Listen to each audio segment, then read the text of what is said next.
Halo. Pul. Oh. Ya.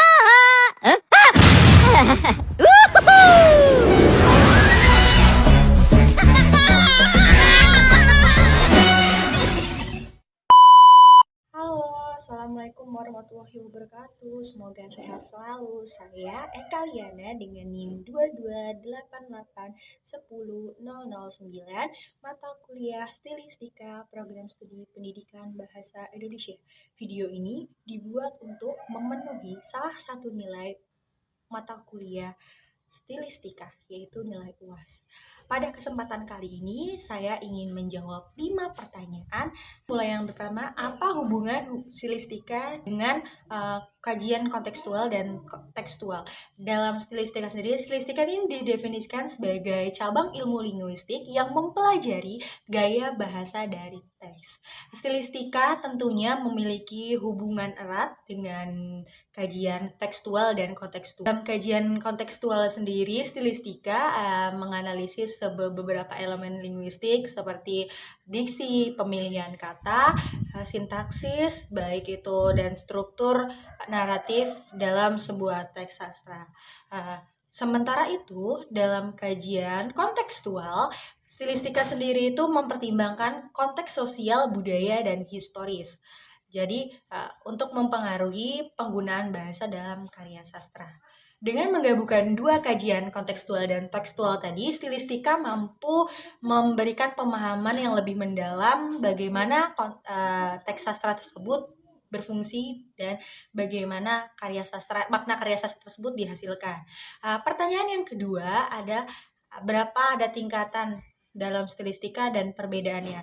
Yang pertama ada stilistika deskriptif. Stilistika deskriptif ini tentunya seperti namanya ya, stilistika deskriptif ini menggambarkan atau mendefinisikan sebuah karya sastra tanpa membuatkan penilaian. Terus yang kedua ada stilistika interpretatif. Interpretatif ini adalah kajian stilistika yang menginterpretasikan bahasa terhadap penggunaan gaya bahasa atau efek dari pembacanya. Terus yang ketiga ada stilistika kontekstual. Sesuai dengan namanya, kontekstual.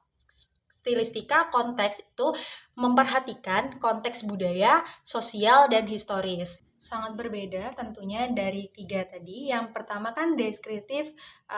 Deskriptif itu lebih menggambarkan atau mendeskripsikan teks tanpa membuat penilaian. Terus yang kedua, tadi interpretasi. Tadi itu kan menginterpretasikan sesuai dengan namanya, dia itu menginterpretasikan makna dan efek gaya bahasa terhadap sebuah pembacanya. Jadi yang ketiga itu tadi kan kontekstual. Yang kontekstual itu menganalisis teks dengan mempertimbangkan konteks budaya dan historis. Dan pertanyaan ketiga, mengapa stilistika penting dalam analisis karya sastra? Tentunya stilistika penting dalam karya sastra. Yang pertama itu karena gunanya untuk mengungkapkan gaya bahasa. Jadi tentunya dalam stilistika sendiri itu kan karena tadi stilistika itu artinya tentang gaya bahasa ya. Jadi yang pertama stilistika itu mengungkapkan gaya bahasa, membantu kita untuk menganalisis gaya bahasa yang unik dari setiap penulis atau dari setiap karya, setiap penulisan atau dari genre tertentu.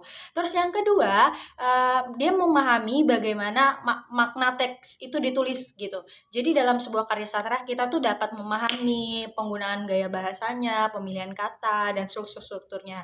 Jadi stilistika ini kan dari gaya bahasa itu kita bisa analisis memahami maknanya kayak semantik, terus menggali informasi dari teks tersebut, dari penggunaan bahasanya, dari strukturnya. Terus yang ketiga ada menghubungkan teks dan konteks. Nah, sesuai yang tadi yang pertama, di sini menjelaskan bagaimana konteks sosial dan budaya itu dapat mempengaruhi sebuah penggunaan bahasa dalam sebuah karya sastra. Jadi semakin kayak budaya yang modern, bisa aja bahasa yang digunakan itu bisa gaul. Jadi semakin gaul, semakin modern. Bisa juga karya sastra yang mungkin karya sastra tradisional itu bisa menggunakan bahasa-bahasa yang mungkin orang-orang dulu pakai. Keempat, apa aja unsur bunyi yang ada di dalam stilistika? Yang pertama ada aliterasi. Aliterasi ini penggunaan atau pengulangan konsonan di awal kata. Terus yang kedua ada asonasi. Asonasi ini pengulangan bunyi vokal dalam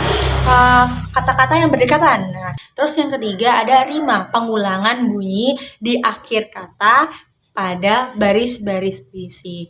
Terus yang terakhir, pertanyaan kelima adalah bagaimana cara kita menentukan suasana pada suatu karya sastra. Cara kita menentukan suasana pada karya sastra tersendiri itu ada 3. Yang pertama, analisis diksi. Ya.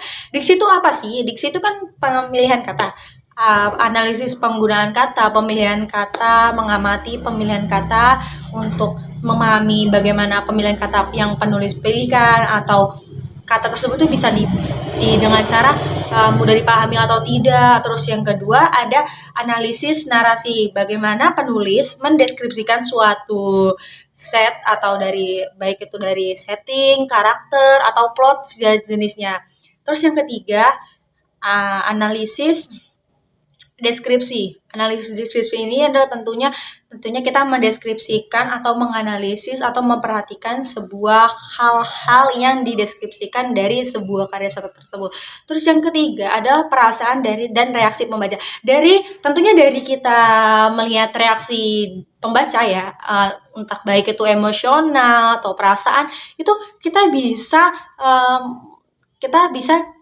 mengetahui cara bisa kita mengetahui bagaimana suasana di dalam karya tersebut. Misalnya ada seseorang yang membaca karya sastra tersebut, terus dia memberikan respon bahwa girang gitu. Kita bisa nembak hal itu mungkin saja dalam karya sastra tersebut itu dalam kondisi berbahagia, suasananya, plotnya gitu. Dengan memahami 3 cara tersebut, kita tentunya bisa mengetahui bagaimana suasana yang disampaikan oleh penulis dalam sebuah karya sastranya tersebut. Baik, mungkin itu saja yang dapat saya sampaikan. Kurang lebihnya mohon maaf. Akhirul kalam. Wassalamualaikum warahmatullahi wabarakatuh.